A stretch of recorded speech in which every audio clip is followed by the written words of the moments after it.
ও দিদি, দিদি গো, ও দিদি, আবার এখন আসতে হলো। সেই সকালবেলা এসেছিলাম তোমার বাড়িতে, তখন অনেক কথা বলতে পারিনি জানো তো।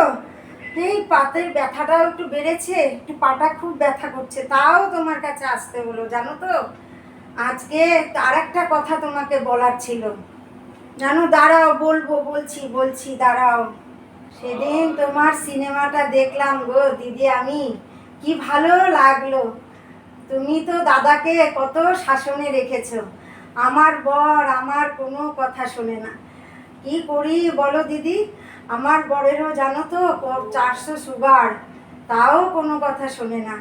মিষ্টি তো খেয়েই যায় খেয়েই যায়। বলো দিদি, তুমি একটা রাস্তা বলো, কি করি আমি বলো তো।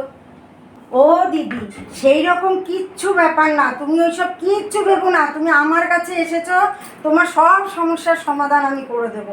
ওইসব তুমি ভেবো না তো। আমার বড় তো কত মিষ্টি খায় জানো না তো, কিন্তু ধরা পড়েও যায়। আর ধরা পড়ে গেলে তারপরে ছেলেমেয়েরা যখন বকাবকি করে তখন কিন্তু আমার বর কথা শোনে। তোমারও কিন্তু তাই। তুমি এক কাজ করবে বুঝলে, তুমি আজকের থেকে গিয়ে তুমি ফ্রিজের যত মিষ্টি আছে তুমি গুনে রেখে দেবে। তারপরে দেখবে দাদা যে কটা মিষ্টি খাবে তুমি ধরে ফেলবে। ধরে ফেললেই কিন্তু লজ্জায় আর কিন্তু খাবে না। আমার বুড়ো কিন্তু ওই রকম করে কিন্তু অনেক মিষ্টি খাওয়া কমিয়েছি, তাও মাঝে মধ্যে খেয়ে ফেলে। ঠিক আছে, ওটা তো ধরা পড়ে গেলে সবাই মিলে যখন আবার বোঝানো হয় বোঝে কিন্তু।